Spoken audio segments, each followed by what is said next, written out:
All right, it is time for the last 5 films I have seen, or 5 of the last films I have seen. Hey everyone, it is Shannon, and I'm super excited to be here today and to share with you this video. This is going to be talking about some of the films that I have seen recently.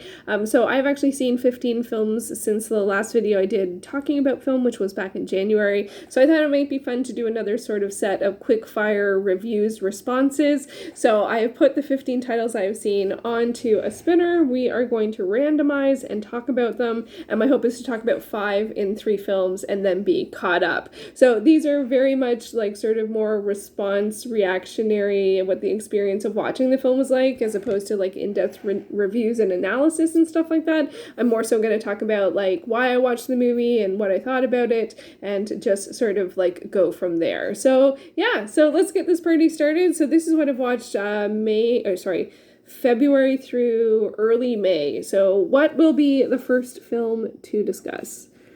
What will it be? What will it be? The Sound Barrier. Okay, wow. Okay, this is also called Breaking Through the Sound Barrier. Where's the poster? So this I watched because one of my film challenges this year I'm carrying over from last year, and that is to watch Oscar-winning film where they won the Oscar for sound. So Breaking the Sound Barrier did win for sound. I'm trying to remember who directed it. Oh, I can't. It's too small. It says the greatest adventure story of all time. I am not sure I would say that. This was a drama/war film where the protagonist, it's also a romance-ish. So it follows a couple, and she is part of a family that is like into tech in terms of making what are they called? Oh my gosh. Oh my gosh, I'm so embarrassed. Planes, jets, I guess maybe jets is the right term, that can go faster than the speed of sound. So that's the idea, is they're trying to break the sound barrier and that. So, and so her family is interested in doing this. She marries someone who is a pilot, who is being a test pilot for this. And so it's, to be honest, I found it pretty dry. It was pretty slow. It was pretty long. The romance isn't very romancy because he's way more interested in test piloting, and she's actually not, if I remember correctly, she's not even in it that much. This is one of the earliest ones that I've seen. I definitely saw this in early March, I think. And yeah, so it wasn't great. To be honest, like for me, it wasn't great. I felt like there was sort of like the same tension and arguments, and you could really see where it was going. And in terms of that, it wasn't going to be a great relationship, and they had different priorities. And, you know, she had a really not great relationship with her father, and it was just sort of, in that sense, it was just kind of heartbreaking to sort of just watch, because you can see where it was going to go, even though it seems like it's more centered around being able to, you know, cross this technical barrier, you know, but in this, I felt like it was really much more of a drama, and in that sense it was harsh. Harsh is too harsh, but it was heavy in terms of, you know, the fact that I felt like most people weren't happy in their relationships. So wasn't a huge fan, but I did see one more Oscar-winning film for sound, so check that off. Okay, let's see what gets picked next. I gotta say, from this set, that's one of my least favorites. From one of my least favorites to one of my most favorites, The Photograph. This is the only film that I saw in February. In February, I watched a lot of the Olympics. So this was actually on my Letterboxd Watchlist, and I'm trying to actively watch films that are on that. It also has a woman director, which is also a goal for this year, to watch more films by women directors. This was wonderful. This is funny because this is a drama romance as well. The story centers on a journalist who finds a photograph. He goes to research about it, finds out a bit of a backstory, and then continues to research the photograph. And then we sort of get this dual timeline drama romance situation of story from people in the photograph, and who their relationships, and then the journalist and the woman that he meets from researching it. This was really touching, really wonderful. It also discussed, in particular, I appreciated that it discussed women and work and relationships, and like choosing or not choosing. Like, do you have to choose one or the other? What happens if you do? What happens if you don't? Those kinds of things. I also just thought the acting was great. There was a lot of great scenes with his family. I think it was his brother and his brother's family. They're just really sort of like casual conversation type scenes that I really enjoyed. There was lots of great chemistry. This was well worth watching. I was thrilled that I picked it, and it was a huge win. Huge win. It was it's probably will be one of my favorites of the year. It was stellar. Next up.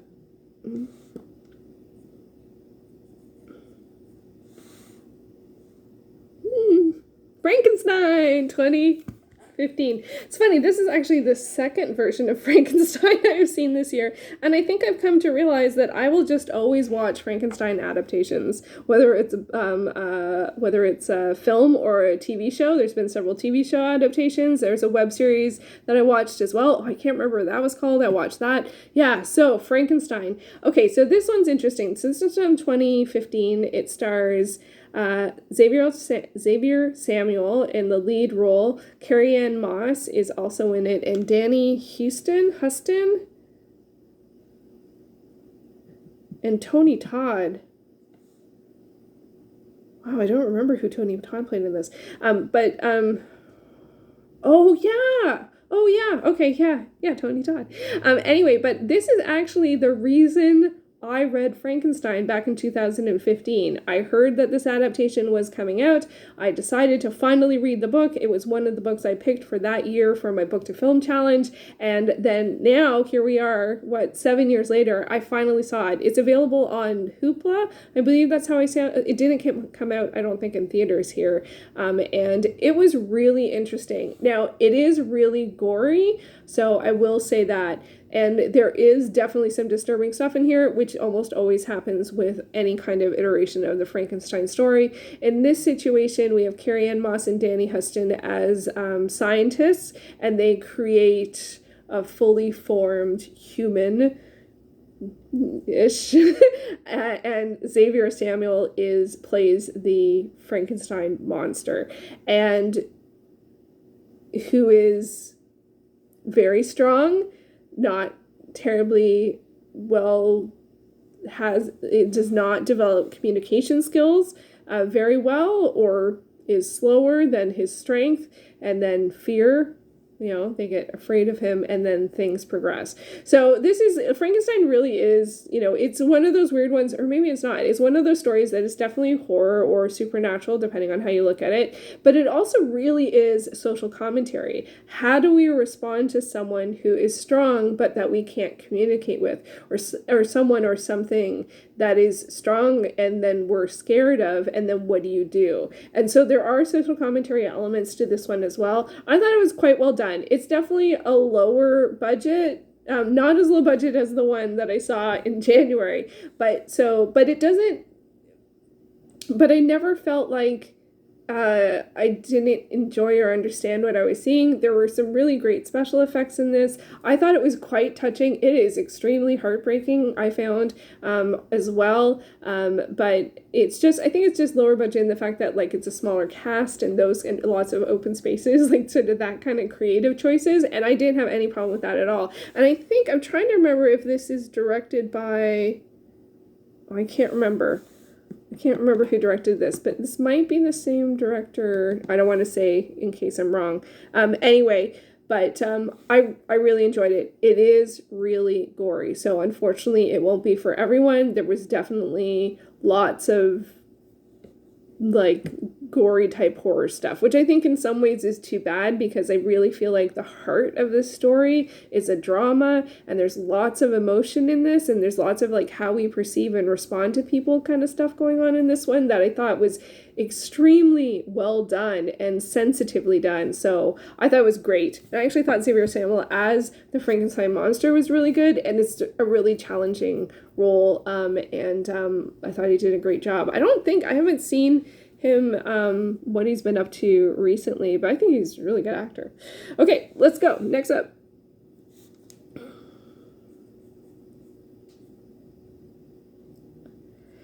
Fistful of Vengeance. Okay, so this is a 2022 release. I watched this because Iko Uwais is in it. This is a Netflix original. Yeah, so this one actually I was going to just watch it. I'm watching films with Iko Uwais in it. That's him there. He's a Indonesian martial artist, and whom I first saw in The Raid at Toronto International Film Festival. I didn't go to, it was a Midnight Madness film, but I went to the daytime screening, and he was there, and he did a demonstration of Salat, and it was great. It was so exciting. Oh my gosh, so exciting. Back in the day when I went to film festivals, I miss it. But anyway, I'm getting off track. So he's great, and I'm working through his films, and I've seen a lot of them, but this one I watched, but I was going to watch it on Netflix, and then I noticed down lower on the screen, it says in the collection. I was like, in the collection? So this one's actually connected to, did I bring up a picture? No, I didn't. It's connected to the TV series Wu Assassins, which he's also in, along with Catherine Winnick is in that. So I decided to watch that first. It's an action series with some light urban fantasy, and the film is the same. It's action with some light urban fantasy kind of elements in terms of a quest and magic and stuff like that. I actually really enjoyed the series. It wasn't perfect, but I really enjoyed it. The violence level was pretty high, though. I was a little surprised at that. But I ended up enjoying the series, unfortunately, more than the film. I can't believe it. I went through watching all 10 episodes so I could watch the movie, and I liked the TV series much better.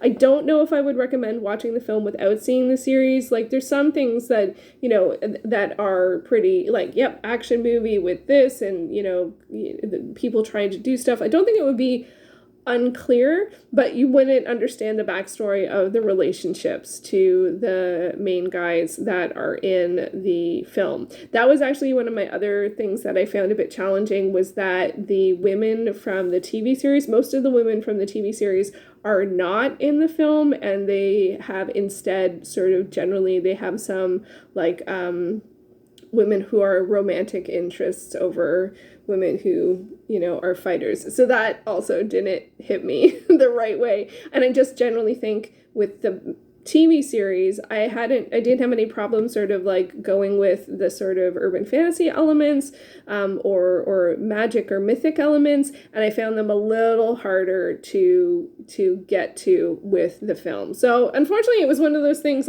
what I got from it was really enjoying the series.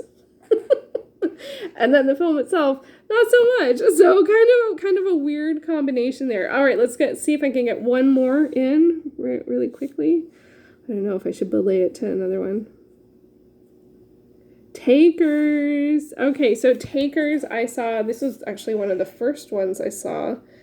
And it is a heist movie. I watched it because it has Idris Elba in it, and I was watching films that he was in last year, so I just sort of carried over that to this year, and I enjoyed it. It was, I don't watch as many heist movies or as many action movies or as many violent-ish movies, but this wasn't actually that violent, to be honest. There was some stuff, but not that. It's more heist related, and I thought it was enjoyable. It was available on Netflix, and then it said it was leaving, so in whatever day. So I decided to watch it. But to be honest, I didn't find it terribly memorable. I was surprised at some of the cast. Matt Dillon's in it. Everyone's after something. Do I have a poster with people's names? Matt Dillon. Yeah, I totally forgot that. Oh, Paul Walker. Idris Elba, Jay Hernandez, Michael Ealy, Tip Harris, Chris Brown, and Hayden Christensen. That's right, who wore the hat, Hayden Christensen. And I could not place him. I was watching the movie, I was like, how do I know that person? Yeah, it's Hayden Christensen. So anyway, so this was pretty standard heist movie. I did enjoy it. There were some twists and turns, but it's not a new favorite or anything like that. But again, I'm getting a little bit away from watching sort of more actiony movies, even though I did also watch Fistful of Vengeance. But, there are some people that I'm like, I'm going to watch whatever they're in, including, Idris Elba and Iko Uwais, which is clear because 2 of the films that I watched this round, they were in. So there you go. Let me know. Have you seen any of those movies? Did you like a favorite? Have you seen The Photograph? See The Photograph. It is such a wonderful, wonderful movie. I'm not always one for dramas, but wow. It was good. It was good. So there you go. There are 5 of the films I have seen recently, and I will be back soon with 5 more. Thank you so much for watching.